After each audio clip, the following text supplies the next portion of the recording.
Quero convidar você a abrir sua Bíblia comigo. Eu acho que você sabe o verso, né? Quando colocamos o título, Então Virá o Fim. Quem sabe você se lembrou de Mateus 24:14, de onde extraímos essa expressão. Mateus 24:14 é o texto que iremos usar nesta manhã.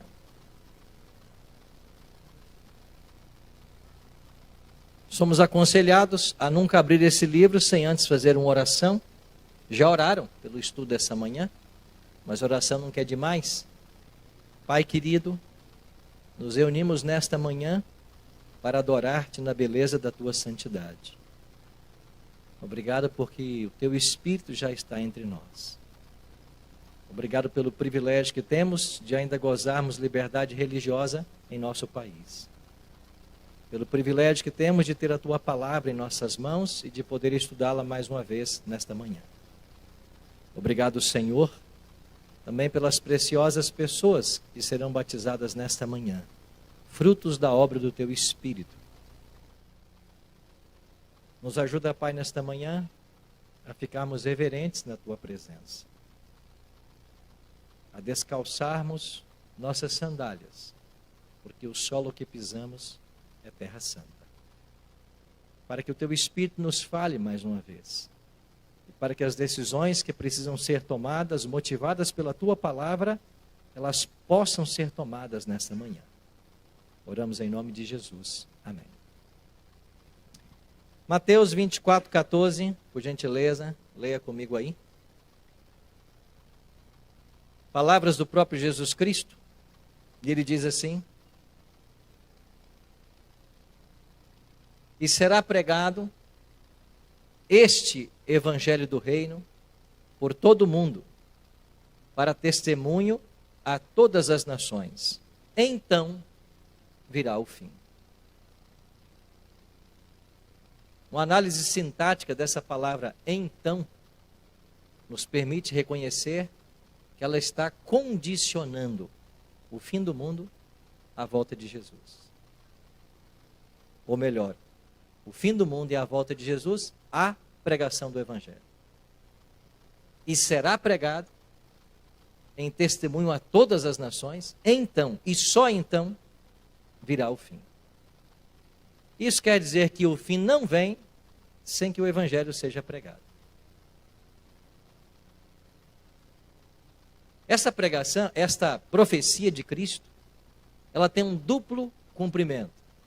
Como a gente percebe aqui, em Mateus 24, onde Jesus ele mescla os eventos do fim do mundo com a destruição de Jerusalém no ano 70. Há um duplo cumprimento de Mateus 24:14. Tudo começou em Atos 2, quando o Espírito Santo foi derramado. Esse evento é singular, porque é o cumprimento de uma profecia feita há séculos no passado. E se você puder abrir a sua Bíblia comigo, lá em Joel, é um livro pequeno, mas você está acostumado a achar Daniel, né? Aí você passa Oséias, depois é Joel. No capítulo 2, Joel capítulo 2, verso 23, o profeta escreveu: Alegrai-vos, pois, filhos de Sião, regozijai-vos no Senhor vosso Deus, porque ele vos dará em justa medida a chuva, e fará descer como outrora a chuva temporã e a chuva serôdia. E no verso 28, ele continua: E acontecerá depois que derramarei o meu espírito sobre toda a carne, vossos filhos e vossas filhas profetizarão, vossos velhos sonharão e vossos jovens terão visões. Então Cristo está falando em Mateus 24 de que o evangelho seria pregado a todas as nações, mas esse evangelho só poderia ser pregado pela ação do Espírito prometida por Joel. Essas duas chuvas, serôdia e temporã, eram linguagens bem conhecidas lá na Palestina, especialmente para um povo que vivia da agricultura. A gente não sabe muito bem o que é isso, né? Porque quando a gente precisa de arroz e feijão, você vai até no Chibata ali, toma uma chibatada e traz, né?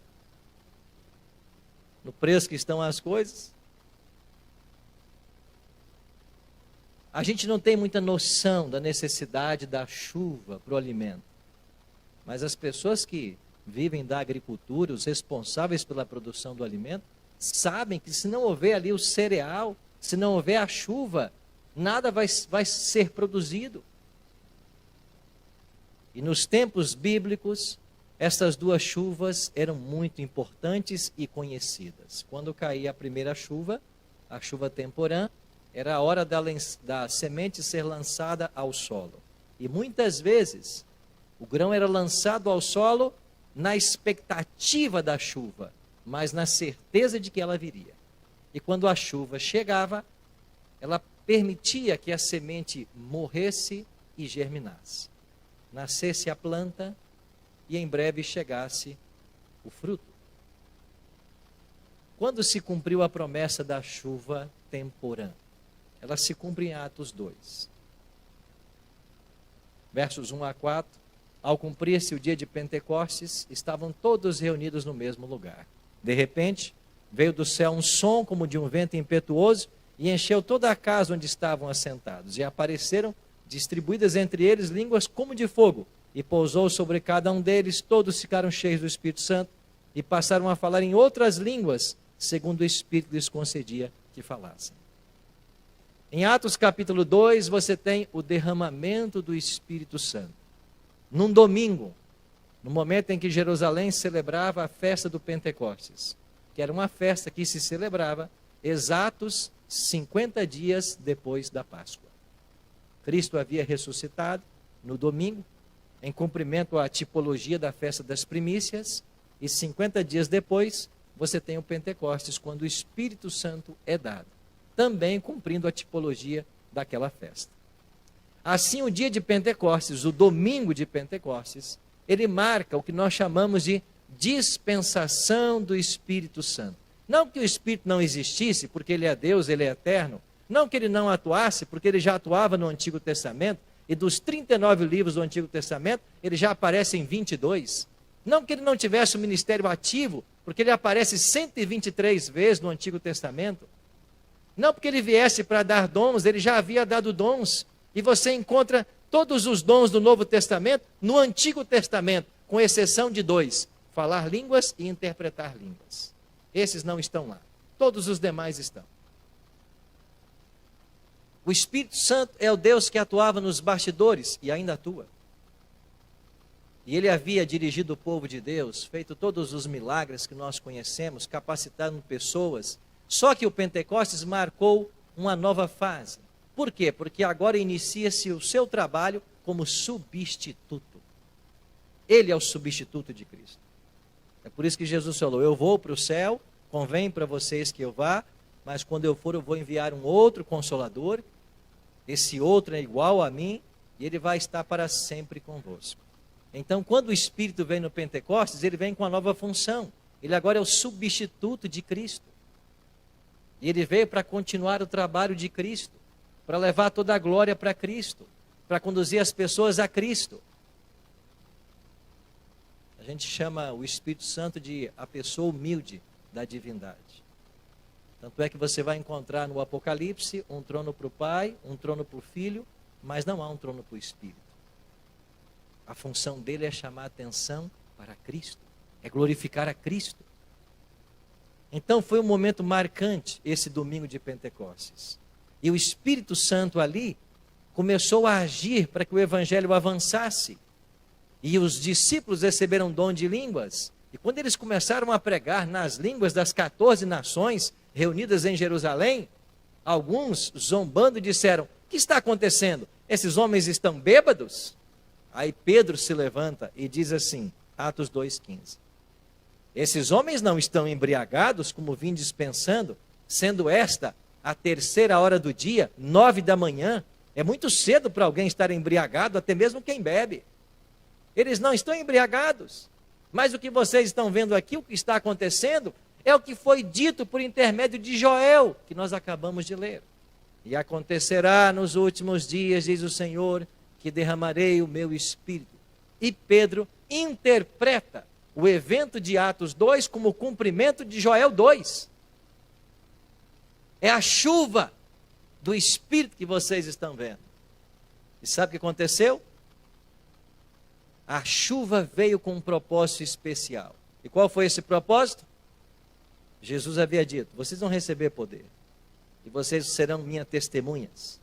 Aonde vocês irão testemunhar? Em Jerusalém. Começa por aqui.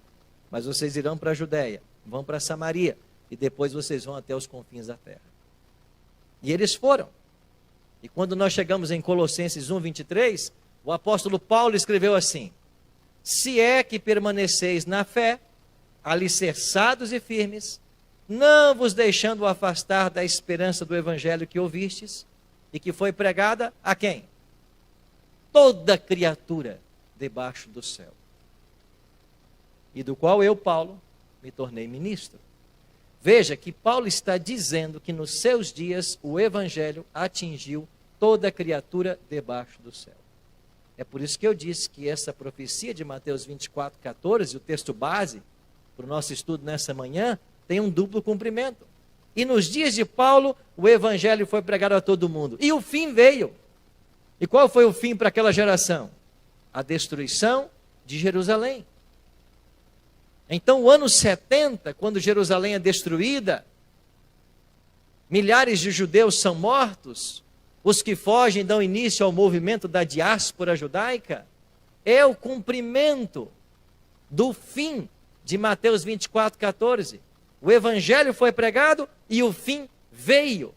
E Jesus havia advertido desse fim, havia dado sinal para que eles fugissem.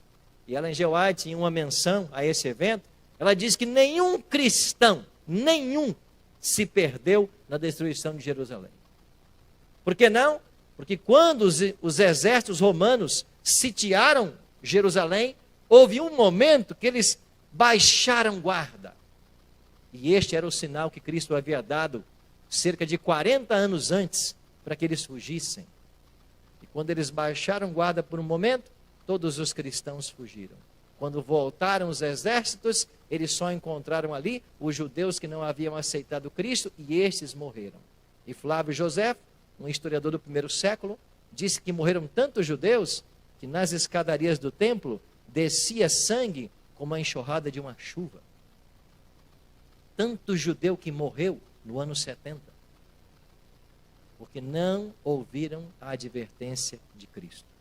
O evangelho foi pregado, o fim veio, primeiro cumprimento de Mateus 24:14. Agora eu disse que há um duplo cumprimento. Por quê? Porque o início da igreja cristã é marcado com a vinda desta chuva, a temporã. E nós podemos chamar isso do grande arco da atuação do Espírito Santo. E agora, nós estamos aguardando o fechamento do arco, quando virá um novo Pentecostes.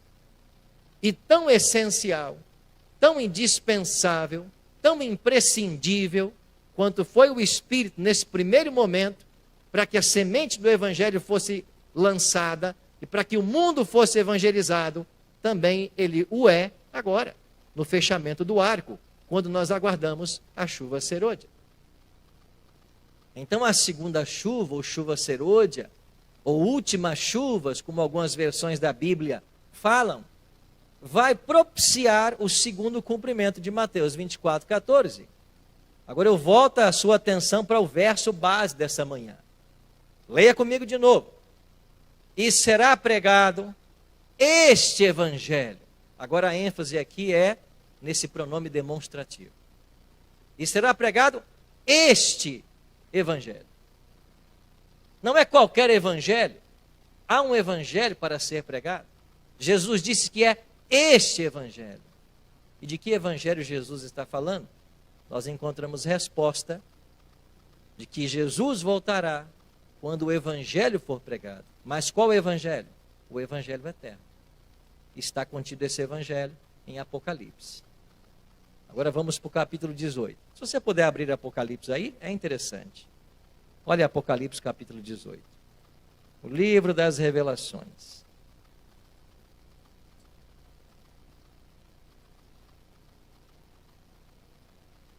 Trouxe sua Bíblia para a igreja hoje? Deixa eu ver a sua Bíblia. Levanta. Mais alto. Amém? Eu comecei a dizer essa semana. Gravamos o Bíblia Fácil essa semana, e eu comecei a dizer de novo, que nós adventistas somos o povo da Bíblia. Espero que eu não seja envergonhado. Mas eu vou dizer daqui para frente. Viu, Tito? Anamira, nós somos o povo da Bíblia.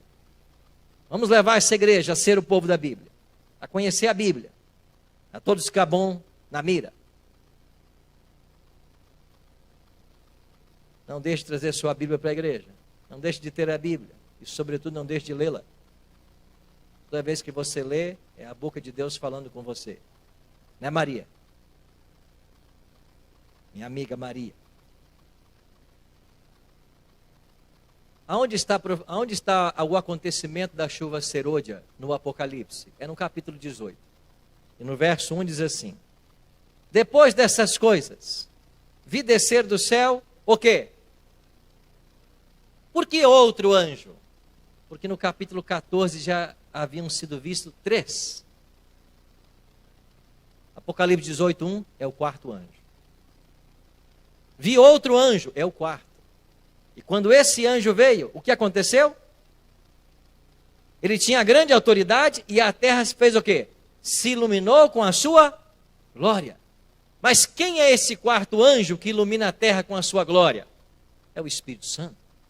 É a chuva serôdia, que batizará um povo, que vai pregar o Evangelho. Qual Evangelho? O Evangelho eterno, contido aqui em Apocalipse 14. Agora volta algumas folhas. Volta uma página para Apocalipse 14, uma folha. Aqui em Apocalipse 14 você tem as 3 mensagens angélicas. E olha para o verso 6, 14:6.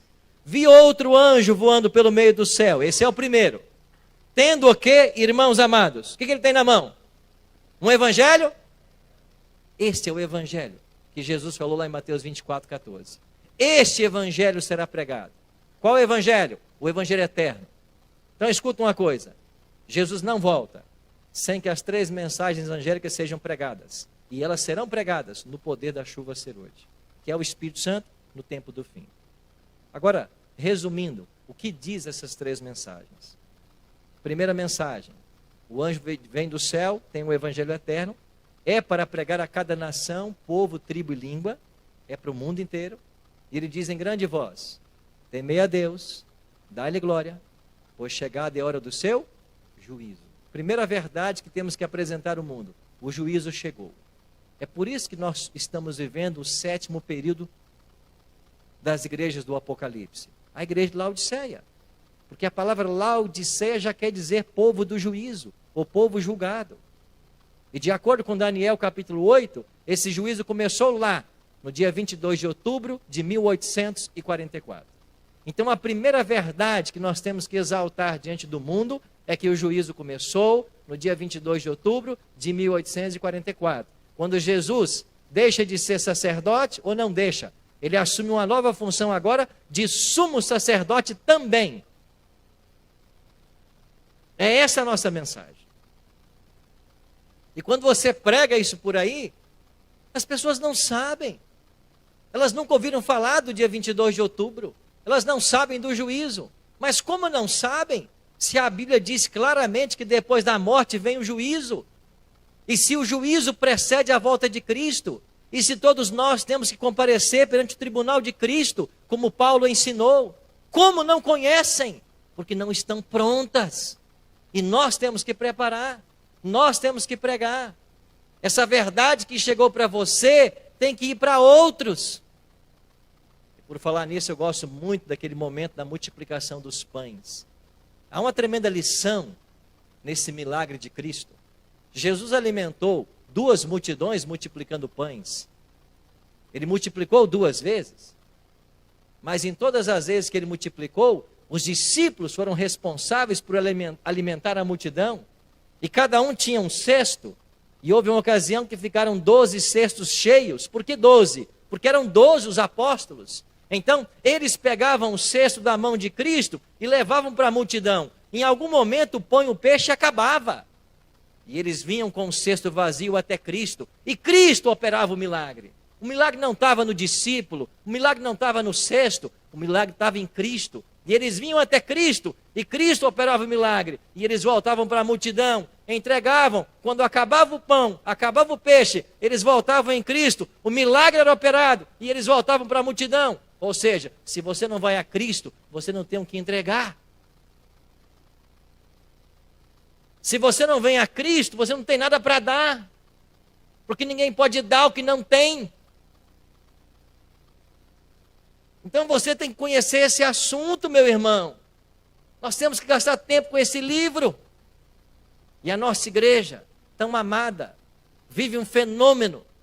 Nós nunca tivemos em nossos bancos tantos mestres, tantos doutores, tantos pós-doutores, tantos livres docentes, conhecedores de todas as matérias, mas cada vez menos conhecedores de Bíblia. A gente está gastando 8 horas por dia com matemática, com aritmética, com física quântica, nos preparando para um vestibular, e está certo, não tem problema. Mas de que adianta tudo isso se eu não gasto tempo com a Bíblia? Porque não é matemática que vai salvar ninguém, não é física quântica, é o Evangelho. E sabe o que Ellen G. White ensina, se você acredita nela? E quando nós gastamos tempo com a Bíblia, a nossa mente se prepara para qualquer outro tema. Existem pesquisas nas universidades dessa igreja que mostram que quando os estudantes são colocados em contato direto com a Bíblia, a sua produção acadêmica é outra. Por quê? Porque o livro de Deus abre nossa mente para a compreensão de qualquer outro tema. Não é perder, é ganhar.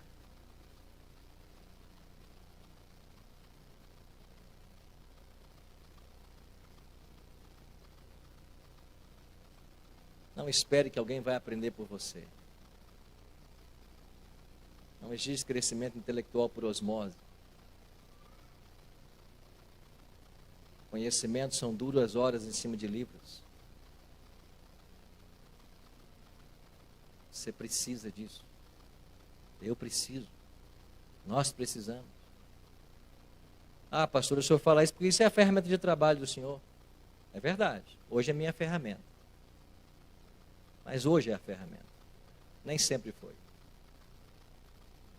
Pelo menos dos 13 aos 22 não foi ferramenta de trabalho. E dos 13 aos 22, eu gastei muito tempo com esse livro. E você precisa gastar também. A não ser que você não queira o céu. Mas se você não quiser o céu, tudo muda de figura.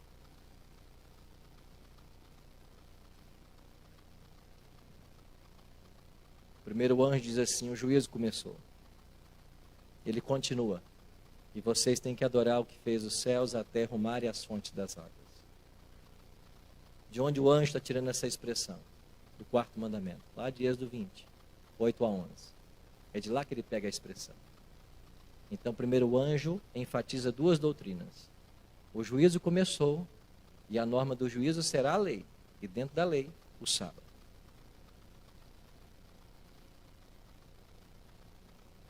Se você não santifica o sábado, não adianta guardar os outros 9.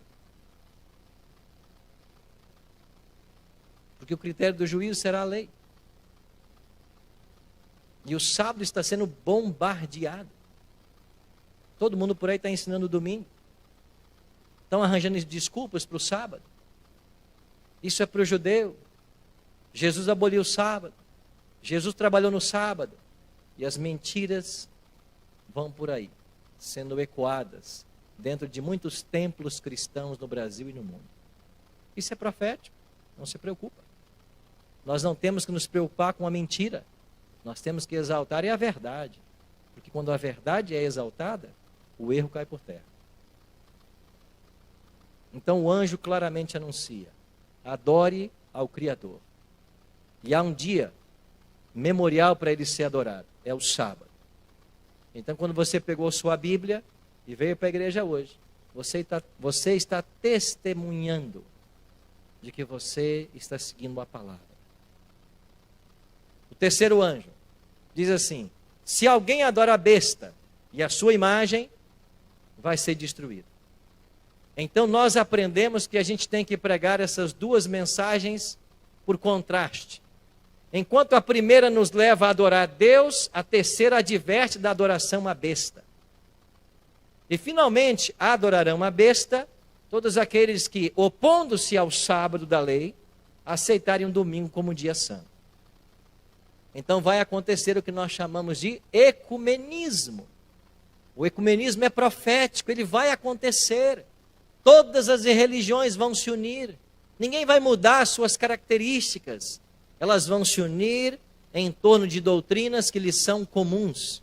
E quais serão as duas doutrinas que servirão como elemento aglutinador para todas as religiões? A crença que o domingo é o dia santo e a crença que a alma é imortal. Todas as religiões se unirão com base nessas duas mentiras. É por isso que o terceiro anjo diz: não adorem a besta, porque quem adorá-la vai ser destruído. E no meio dessas duas mensagens tem um apelo, que é a segunda mensagem. Caiu a grande Babilônia, sai dela, povo meu. Olha o que diz aí, Apocalipse 14. Terminou a pregação das três mensagens. A chuva serôdia veio, o mundo foi advertido, os sinceros foram chamados a sair de Babilônia. Então o fim vem. E o fim é descrito como uma colheita. Olha Apocalipse 14, 14. Terminou a pregação no versículo 12. No 14 já é a volta de Jesus. E olha que bela alegoria. Olhei, e eis uma nuvem branca, e sentado sobre a nuvem, um semelhante a filho de homem, tendo na cabeça uma coroa de ouro e na mão uma foice afiada. Quem é esse? É Cristo. Ele volta agora, não para ser crucificado, não para ser cuspido, não para ser maltratado, não para ser rejeitado e rechaçado. Ele volta como o Rei dos Reis. Ele volta ao lado do Pai. Ele volta em seu trono. Ele tem uma coroa na cabeça e ele tem uma foice na mão. E aí sai do santuário uma voz gritando para Jesus e dizendo: toma a tua foice e ceifa, pois chegou a hora de ceifar, visto que a seara da terra já amadureceu. Veio a chuva serôdia, o grão amadureceu, é hora de colher. Então Cristo volta e diz a parábola do joio e do trigo, que ele com a sua foice vai recolher o trigo e colocar no celeiro, vai ajuntar o joio para ser queimado. Aonde? No fogo que foi preparado para o diabo e seus anjos. Mas os pecadores que não largaram a mão do diabo irão com ele. É o que a Bíblia ensina. Então teremos a colheita. E se eu e você não recebemos esse poder quando ele vier? Nós estaremos susceptíveis ao outro poder, ao outro espírito. Porque finalmente nesse tempo do fim, todo ser humano será cheio de um espírito. E os que não tiverem o Espírito de Deus serão tomados pelos demônios. Então é imprescindível que eu saiba a respeito desse tema. E que eu saiba quais as condições que eu tenho que preencher para receber esse poder. Eu vou mencionar 3, dado a brevidade do tempo. Primeiro eu preciso orar por ele, eu preciso pedir por ele. Zacarias aconselha: pedi ao Senhor chuva no tempo das chuvas serôdias.